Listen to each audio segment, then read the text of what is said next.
ጤና ይስጥልን እንደምንላችኋል ውድ ተመልካቾቻችን ከአባይ ቴሌቪዥን የሚተላለፍላችሁ የዕለተ ሐሙስ ሰኔ 11 ቀን 2018 የዜና ላፍታ የመረጃ ሰዓታችን ተጀምሯል።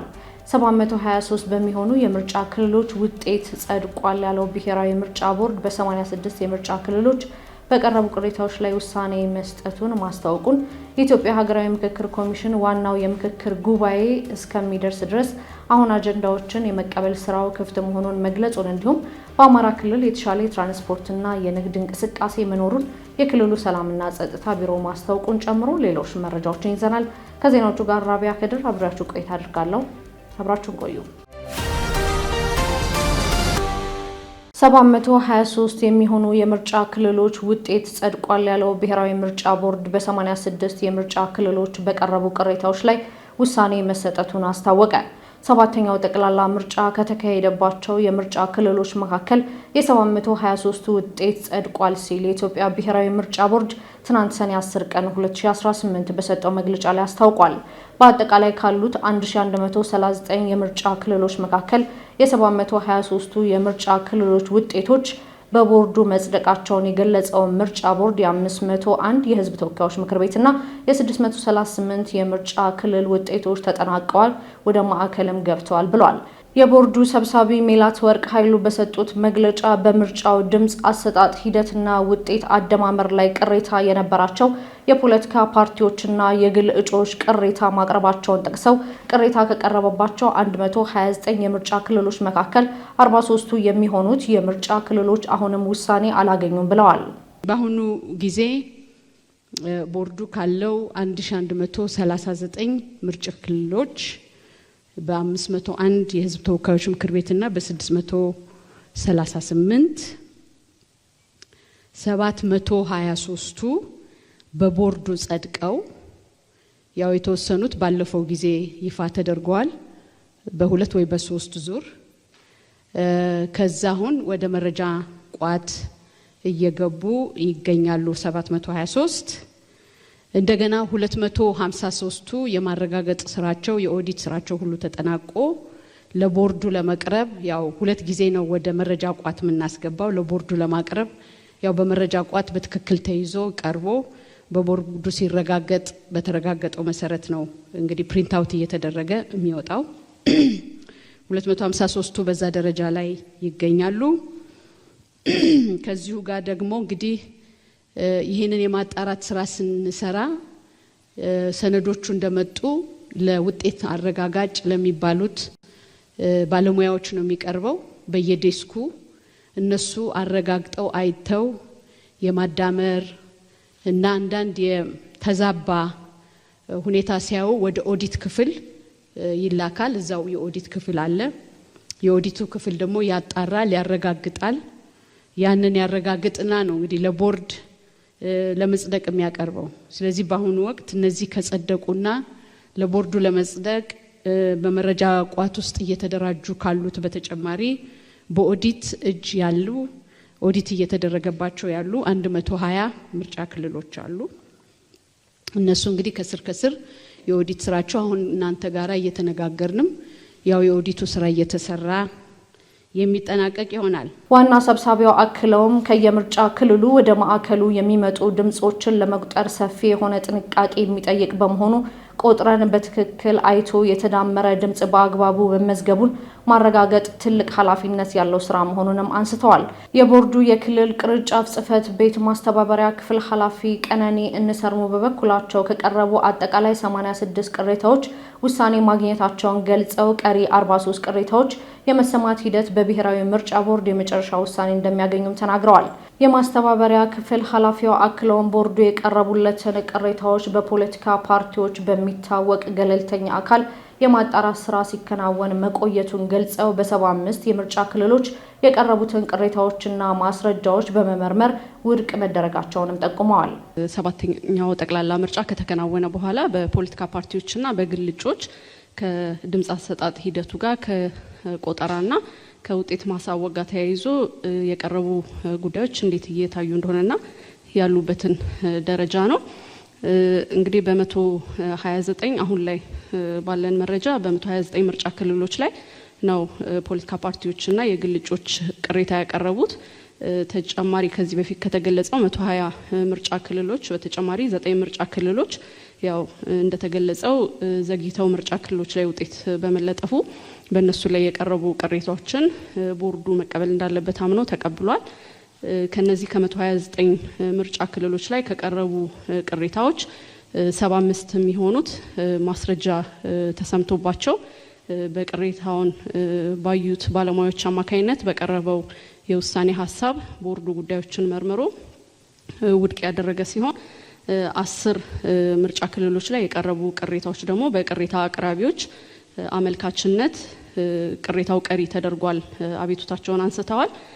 አንድ ምርጫ ክልል ላይ በቀረበው ቅሬታ አማካኝነትና ማስረጃዎችም ተሟልተው አቤቱታውን በአግባቡ ያስረዳ ስለሆነ ድጋሚ ቆጠራ ተወስኖ አሁን የቆጠራ ሂደቱ የፖለቲካ ፓርቲ ወኪሎች በተገኙበት ጥሪ ተደርጎላቸው እየተከናወነ ይገኛል ማለት ነው። ቦርዱ ሲያጣራ ከቆየው ቅሬታዎች መካከል መራጮች ፍላጎታቸው ባልሆነ መልኩ የአንድን የተወሰነ ፓርቲ ብቻ እንዲመርጡ በተለያየ አካልና መንገድ በድምጽ መስጫ ቀን ተጽዕኖ መደረጉና መገደዳቸው፣ የፓርቲዎች የግል እጩ ወኪሎች በድምጽ መስጫ ቀን ምርጫ ጣቢያ እንዳይገኙ መከልከላቸው እንዲሁም ምርጫ አስፈጻሚዎች የድምጽ አሰጣጡን ሚስጥራዊነት መጣሳቸውና በሌሎች አካላትም እንዲጣስ ማድረጋቸው የሚሉ በቦርዱ ተጠቅሰዋል።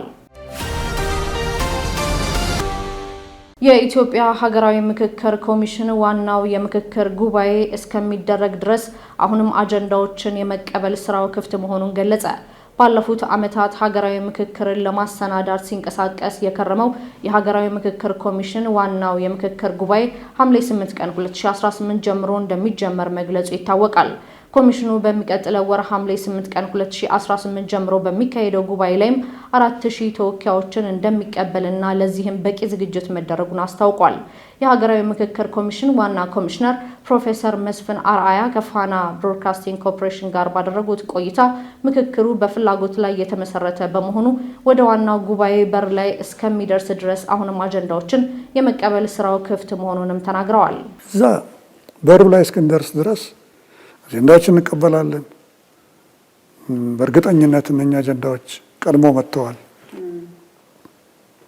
እኔ ቀድሜ ተናግሬያለሁ። የአማራም ይሁን የኦሮሚያም ይሁን የትግራይም ይሁን ታጣቂዎችም ይሁን ፖለቲካ ፓርቲዎች አንፈልግም ያሉትም ይሁን የነሱ አጀንዳዎች ቀድሞ እኛ ቋት ውስጥ ገብተዋል። ለምን? ማህበረሰቡ ከነሱም ውስጥ የወጣ ነው። ከትግራይ ባለፈው አጀንዳ ስንሰበስብ በእርግጠኝነት ትግራይ ውስጥ ወደዚህ ወደ ዳያሎግ አንመጣም ያሉ ሰዎች ሊያመጧቸው የሚችሉ አጀንዳዎች አሁን ቋታችን ውስጥ ገብተዋል። የኦሮሚያ አጀንዳዎች ወይም የኦሮሚያ ታጣቂዎች ሊያመጧቸው ያልመጡቱ የሚያመጧቸው አጀንዳዎች ገብተዋል። አሁን ደግሞ ኦሮሚያ የነበሩ ታጣቂዎች አጀንዳቸውን እየሰጡ ነው። አማራ የነበሩ ታጣቂዎች ይኖራል እንጂ አማራ የነበሩ እንትኖች ወደ 263 ወረዳዎች ነው የደረስነው። አራቱን አልቻልንም። 263 ወረዳዎች ያልመጡትንም ወረዳዎች አጀንዳ ጭምር ነው የሰጡን። ስለዚህ አጀንዳዎቹ አሉ። ስለዚህ እስከ መጨረሻው ድረስ ወደ ዳያሎጉ እንምጣ ከተባለ አሁን እኛ በራችንን አልዘጋንም። ለምን? አሳታፊ ነው ማለት መሆን ያለብን። ዋና ኮሚሽነሩ በኢትዮጵያ ዘላቂ ሰላምና መግባባትን ለመፍጠር የተጀመረው ሀገራዊ የምክክር ሂደት በርካታ ፈታኝ መንገዶችን አልፎ ወሳኙ ምዕራፍ ላይ ደርሷል ብለዋል። ሂደቱ ፍጹም አካታችና አሳታፊ ለማድረግ የታጠቁ ኃይሎችን፣ ተፈናቃዮችና ከሀገር ውጭ የሚኖሩ ኢትዮጵያንን ለማካተት ሰፊ ጥረት መደረጉንም አስረድተዋል። ጉባኤው በተከባበረና በተደማመጠ መንፈስ ተወካዮች ችግሮቻቸውን እየተጋሩ ለመፍትሄው የሚመክሩበት እንደሚሆንም እምነታቸውን ገልጸዋል። ሁሉም የኢትዮጵያ ሕዝብ በሚባል መልኩ ግን ሰላም እንፈልጋለን ብለዋል። መመካከር ጀምረዋል። አጀንዳውን አምጥተዋል። 4000 የሆኑ ተወካዮቹን መርጦ አዘጋጅቶ አሁን ለሰኔ 30 ወይም ለሐምሌ 1 ራሱን እያዘጋጀ ነው። ሐምሌ 1 የምለው ምንድን ነው? ኦፊሻሊ ወይም ደግሞ እንትኑ መክፈቻው ነው ሐምሌ 8። ከዛ አንድ ሳምንት በፊት ቀድመው ይገቡና 4000ዎቹ ከዛ ይተዋወቃሉ። ከተለያየ ቦታ ይመጣሉ። ትልቅ ውበት ነው። አዲስ አበባን አይተው የማያውቁ ሊመጡ ይችላሉ። እርስ በርስ ይተዋወቃሉ። ንግግሩ ብሎ እንደ ጨበራ እንትን አይደለም። ስርዓት አለው፣ መከባበር አለው፣ መደማመጥ አለው። እኩል ሆነው ነው። ታች ወይም ላይ ሆኖ አንድ ሰው ዲስኩር አድርጎላቸው አጨብጭበው የሚለያዩበት አይደለም። ስለዚህ በኩል የሚነጋገሩበት ስለሆነ ስርዓቶቹን ድንጋጌዎችን በደንብ የሚረዱበት አማካካሪዎቻቸው ጋር በሚገባ የሚተዋወቁበት እና በሚገርም ሁኔታ ለመጀመሪያ ጊዜ አርብቶ አደሮቻችን አርሶ አደሮቻችን ከልሂቃኑ ከትልልቆቹ ፖለቲከኞች ስለዚች ሀገር እናውቃለን ከሚሉት ጋር ብዙ መጽሐፍ አንብበናል 3-4 ዲግሪ ያለን ከሚሉት ጋር ጎን ለጎን ቁጭ ብለው የሚነጋገሩበት እዚህ ውስጥ በጭራሽ ትምክህት ሊኖር አይገባም። ለምን ሁላቸውም በራሳቸው አካሄድ አዋቂዎች ናቸው። ሐምሌ 8 ቀን 2018 ለሚጀመረው ጉባኤም ከየአካባቢው ለተወከሉ 4000 ተሳታፊዎች ከመስተንግዶ ከሎጂስቲክ እንዲሁም ከደህንነት ጋር በተያያዘ በቂ ዝግጅት መደረጉንም ዋና ኮሚሽነሩ ተናግረዋል። ከወረዳ የሚመጡ አርሶ አደሮች አርብቶ አደሮች ሌሎች የማህበረሰብ ክፍል ተወካዮች ከክልል የሚመጡት ምናልባት አንድ ቦታ ሊሆኑ ይችላሉ። ለምን እንዲወያዩ እንዲነጋገሩ በትርፍ ሰዓታቸውን ጭምር እና እሱ ሎጂስቲክሱን ቀላል አያደርገውም። ሁለተኛ ከውጭም የሚመጡ አሉ፣ ሌላም ደግሞ በፌዴራል ደረጃም ያሉ አሉና ስለዚህ በዚህ ሎጂስቲክሱ ወይም ደግሞ አቀባበሉ ሂደቱ በጣም ብዙ ነገር ይፈልጋል።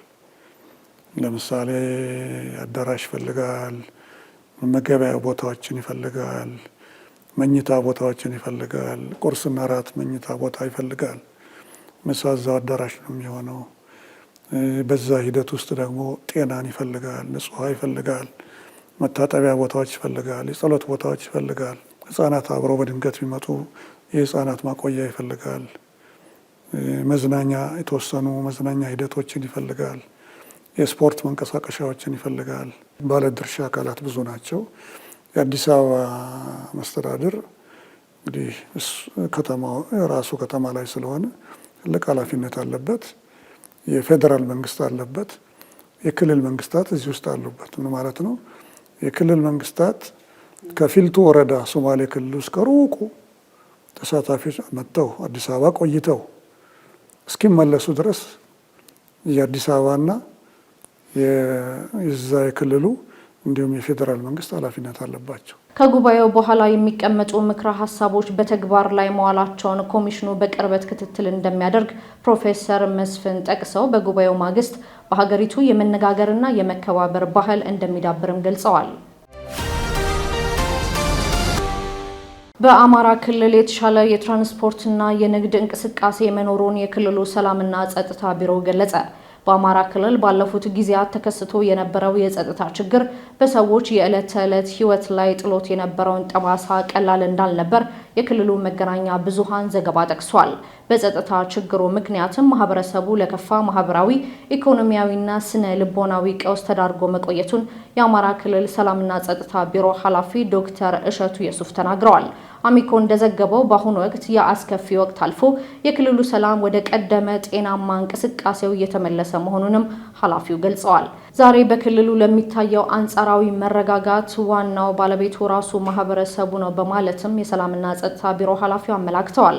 ህዝቡ ሰላምን ለማስፈን ከጸጥታ መዋቅሩ ጎን በመቆም አመርቂ ተግባርን እያከናወነ ይገኛልም ያሉት ኃላፊው በተለይም የሚያጠራጥሩ የጸጥታ ስጋቶችን በንቃት በመጠቆም የከተማ ሰላም አስተማማኝ እያደረጉ ነው ሲሉም ተናግረዋል። የትጥቅ ትግልን መፍትሄ አድርገው ወደ ጫካ የገቡ ታጣቂዎችን በመምከርና በመገሰጽ በርካታ የሰላም አማራጭን ተቀብለው ወደ ቀያቸውና ወደ መደበኛ ህይወታቸው እንዲመለሱ ተደርጓል ሲሉም ዶክተር እሸቱ የሱፍ ገልጸዋል። በዚህ የጋራ ርብርብ ምክንያትም አሁን ላይ በክልሉ ከበፊቱ የተሻለ አንጻራዊ ሰላም ሰፍኗል የሚሉት ኃላፊው ይህ መረጋጋት ደግሞ በሰዎች የኑሮ ሂደት ላይ ትልቅ ለውጥ እያመጣ ነው። የሰላም ጥረቱ በክልሉ የተሻለ የትራንስፖርት እንቅስቃሴና የንግድ እንቅስቃሴ እንዲኖር አስችሏል ሲሉም አስረድተዋል። በተለይም ወሳኝ የንግድ መስመሮች እየተከፈቱ ነው። የትራንስፖርትና የንግድ እንቅስቃሴውን መልሶ እያንሰራራ ይገኛል። ህዝቡ ከቦታ ቦታ ተንቀሳቅሶ የመስራትና የመኖር እድሉ ከበፊቱ እጅግ የተሻለ ሆኗል ብለዋል ዶክተር እሸቱ የሱፍ። አሁን በክልሉ የተገኘው አንጻራዊ ሰላምና መረጋጋት ዘላቂና የማይቀለበስ እንዲሆን የህብረተሰቡና የጸጥታ መዋቅሩ ትብብር አማራጭ የሌለው መሆኑንም የቢሮ ኃላፊ ጠቁመዋል። በ138 መስሪያ ቤቶች በወቅቱ ያልተወራረደ ከ16.3 ቢሊዮን ብር በላይ ሂሳብ መኖሩን የፌዴራል ዋና ኦዲተር መስሪያ ቤት ገለጸ። ዛሬ ሰኔ 11 ቀን 2018 ስድስተኛው የህዝብ ተወካዮች ምክር ቤት በ5ኛ ዓመት የሥራ ዘመኑ 26ኛ መደበኛ ስብሰባውን እያካሄደ የሚገኝ ሲሆን በ138 መስሪያ ቤቶች በወቅቱ ያልተወራረደ ከ16.3 ቢሊዮን ብር በላይ ሂሳብ መኖሩን የፌዴራል ዋና ኦዲተር መስሪያ ቤት ገልጿል። ውዝፍ ተሰብሳቢው ሂሳብ ከባለፈው ዓመት ከነበረው ጋር ሲመሳከር በ50 በመቶ መቀነሱን በ65 ገጾች የተሰናዳው የዋና ኦዲተር ሪፖርት ጠቅሷል። የፌዴራል ዋና ኦዲተር መስሪያ ቤት የ2017 በጀት ዓመት ሂሳብ የፋይናንሻል የህጋዊነትና የክዋኔ ኦዲት ሪፖርትን በዛሬው ዕለት በፓርላማ መደበኛ ስብሰባው ላይ ያቀርባል ተብሎም ይጠበቃል። በሚኒስትሮች ምክር ቤት ደንብ ቁጥር 190/2002 መሰረት ለውሎ አበል ለመጓጓዣ የተጠቀሰ ቅድሚያ ክፍያ ሰራተኛው ስራውን አጠናቆ ከተመለሰ በኋላ በ7 ቀናት ውስጥ እንዲሁም የመንግስት መስሪያ ቤቶች የሂሳብ አያያዝ መመሪያ ለስራ ማስኬጃ የተሰጠ ቅድሚያ ክፍያ በ7 ቀናት ውስጥ መወራረድ እንዳለበት መደንገጉም ይታወቃል። ይሁንና ተቋማት በዚህ መሰረት መስራታቸውን ለማረጋገጥ ኦዲት ሲደረግ በ138 መስሪያ ቤቶችና በ18 ቅርንጫፎች በጠቅላላው ከ16.3 ቢሊዮን ብር በላይ በወቅቱ ያልተወራረደ ሂሳብ መኖሩን በኦዲት መረጋገጡን ሰነዱ አስረድቷል። ተሰብሳቢ ሂሳቡ በእድሜ ቆይታ ጊዜው ሲተነተን ደግሞ ከ1 ወር እስከ 1 ዓመት ያለውን 4.6 ቢሊዮን ብር፣ ከ1 ዓመት እስከ 5 ዓመት 6.6 ቢሊዮን ብር፣ ከ5 ዓመት በላይ እስከ 10 ዓመት 4.8 ቢሊዮን ብር እንዲሁም ከ10 ዓመት በላይ 154 ሚሊዮን ብር ነው ተብሏል። የዋና ኦዲተር መስሪያ ቤት ውዝፍ ተሰብሳቢ ሂሳብ በወቅቱ አለመወራረድ ለመንግስት ገንዘብ መባከን ምክንያት ስለሚሆን ሳይሰበሰቡ የተገኙ ሂሳቦች እንዲወራረዱና ሊሰበሰቡ በማይችሉት ላይ ደግሞ ከመዝገብ እንዲሰረዙ ለተቋማቱ በላከው ሪፖርት ማሳሰቡንም ጠቅሷል። አሜሪካና ኢራን በዛቻ ታጅበው የጦርነት ማቆሚያ ስምምነቱን በይፋ ተፈራረሙ። የአሜሪካው ፕሬዝዳንት ዶናልድ ትራምፕ እና የኢራኑ ፕሬዝዳንት ማሱድ ፔዜሽኪያን ለ3 ወራት ገደማ ሲካሄድ የቆየውን ጦርነት ለማስቆም የሚያስችል የመጀመሪያ ደረጃ የስምምነት ፊርማ ተፈራርመዋል። ባለ 14 አንቀጽ በሆነው በዚህ የመግባቢያ ሰነድ መሰረት ሁለቱም ወገኖች በሚቀጥሉት 60 ቀናት ውስጥ የመጨረሻ ስምምነት ላይ ለመድረስ ተጨማሪ ንግግሮችን ለማድረግ ቁርጠኞች መሆናቸውንም ገልጸዋል። የስምምነት የሆርሙዝ ሰርጥን ድጋሚ መክፈት፣ ለኢራን መልሶ ግንባታ የሚውል የ300 ቢሊዮን ዶላር እቅድና አሜሪካ በኢራን ላይ የጣለቻቸውን ማንኛውንም አይነት ማዕቀቦች እንድታነሳ የሚሉ ነጥቦችም ያካተተ ነው። የአሜሪካው ፕሬዝዳንት ፈረንሳይ በተካሄደው የቡድን 7 ጉባኤ ላይ በተሳተፉበት ወቅት ፊርማቸውን ያኖሩ ሲሆን ስምምነቱ ምጣኔ ሀብታዊ ቀውስን የሚያስቀር እቅድ ነው ሲሉም ተናግረዋል። ነገር ግን ከኢራን ጋር የመጨረሻ ስምምነት ላይ መድረስ ካልተቻለ በቦምብ እንደበድባቸዋለን ሲሉም ዝተዋል። የኢራኑ ፕሬዝዳንት ማሱድ በተመሳሳይ በትናንትናው ለስምምነቱ ላይ ፊርማቸውን ማኖራቸውን ቴህራን አረጋግጣለች። የኢራኑ ቁልፍ ተደራዳሪ የሆኑት የምክር ቤት አፈ ጉባኤ ሞሐመድ ባጋሃር ጋሊባህ ለሀገር ውስጥ መገናኛ ብዙሃን አሜሪካ ላይ ያላቸው ጥርጣሬ እንዳለ መሆኑን አስታውቀው ጣቶቻችን አሁንም ቃታ ለመሳብ ዝግጁ ናቸው ብለዋል። ጠላት የተጠቀስነውን ቋንቋ ካልተረዳ ወደ ኃይል ቋንቋ ተመልሰን እንገባለን ሲሉም ለፎክስ ኒውስ ተናግረዋል። በተመሳሳይ በአሜሪካና ኢራን መካከል የተደረሰው ስምምነት በሊባኖስ ያለውን ወታደራዊ ዘመቻ እንዲቆም ማድረግን እንደሚያካትት ቢገለጽም እስራኤል ግን በትናንትናው ዕለት ማለትም ስምምነቱ በኋላ በደቡብ ሊባኖስ አዲስ ጥቃት መክፈቷም ተገልጿል። የእስራኤል ጦር ስለ ጥቃቱ ምንም አይነት አስተያየት ያልሰጠ ቢሆንም ከዚህ ቀደም የሂዝቡላ መሰረተ ልማቶችን እንደሚደበድብ መግለጹም አይዘነጋም። ይህም በአሜሪካና በኢራን መካከል የተደረሰውን የተኩስ አቁም ስምምነት አደጋ ላይ የሚጥልና ዳግም ጦርነት እንዲቀሰቀስ ምክንያት ሊሆን እንደሚችልም እየተጠቀሰ ይገኛል። የተለያዩ መረጃዎችን ያደረስንበት የዕለቱ የዜና ላፍታ የመረጃ ሰዓታችን የተከታተላችሁትን ይመስል ነበር። ውድ ተመልካቾቻችን አብራችሁን ስለነበራችሁ ደግሞ ከልብ እናመሰግናለን። በያላችሁበት መልካም ቀን